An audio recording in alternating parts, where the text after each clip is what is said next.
Hey, Dan Passarelli here.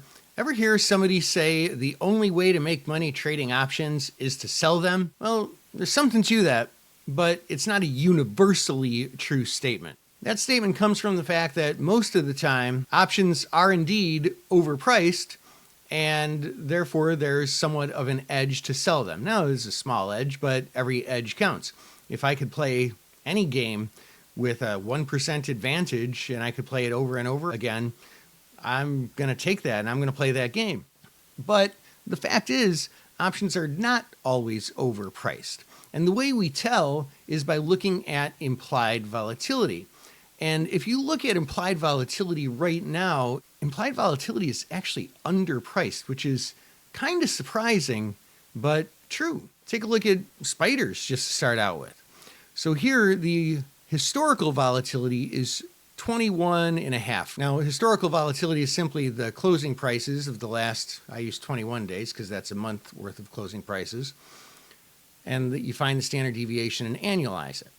So what that means is we're having a fair amount of volatility. We're having a lot more volatility than we've had lately. But the thing is that when stocks or ETFs go up, most of the time, the implied volatility, the price of the options, tends to go down. So even though the market's actually a lot more volatile than it's been for the past 6 months, implied volatility, the price of options, is actually low. And it kind of doesn't make sense, but it doesn't matter if it makes sense. We just have to read the market, take the information that's given to us, and plan a trade. So when I see situations like this, where options are actually pretty undervalued in this case, that's when I like looking into straddles. Now, a straddle is when you buy an at-the-money call and an at-the-money put. So this is an option buying strategy. And the advantage to straddles is you make money if the underlying goes either way, up or down, but it tends to have to go kind of a lot, up or down. Now, most of the time, straddles are a real challenge. I don't trade that many of them because, frankly, you lose money a lot trading straddles.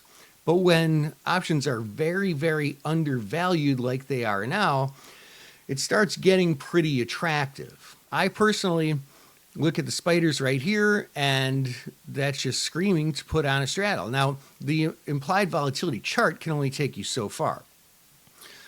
I look at the historical volatility, and I always go longer term, about a month or so. And I look at the actual volatilities that you can buy in the market. You can buy less than a 14 volatility in the calls and the puts, which is a third off what it should be trading at.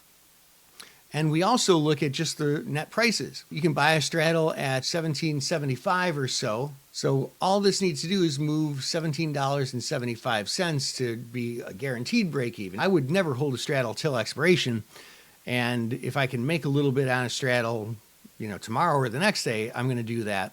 But just knowing that the at expiration break evens are just $17, I mean, the all-time high was $5.65. That's $7 above here. If we make a real break for the upside, and with what could be said at during the FOMC minutes or at Jackson Hole the rest of this week, we could make a break over the last high.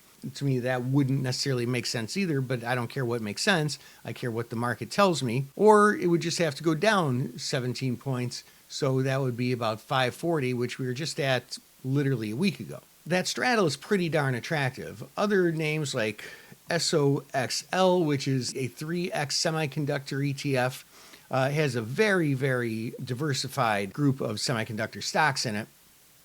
But this is even more undervalued. It's been moving at about 175 volatility, and on the chart, the implied volatility is 115. In the option chain, it's actually under 100.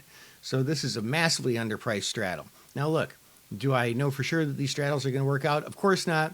Is it still a challenge? Of course it is. Is there a better chance of it working out or not working out? Well, normally my answer is there's a much better chance of it not working out.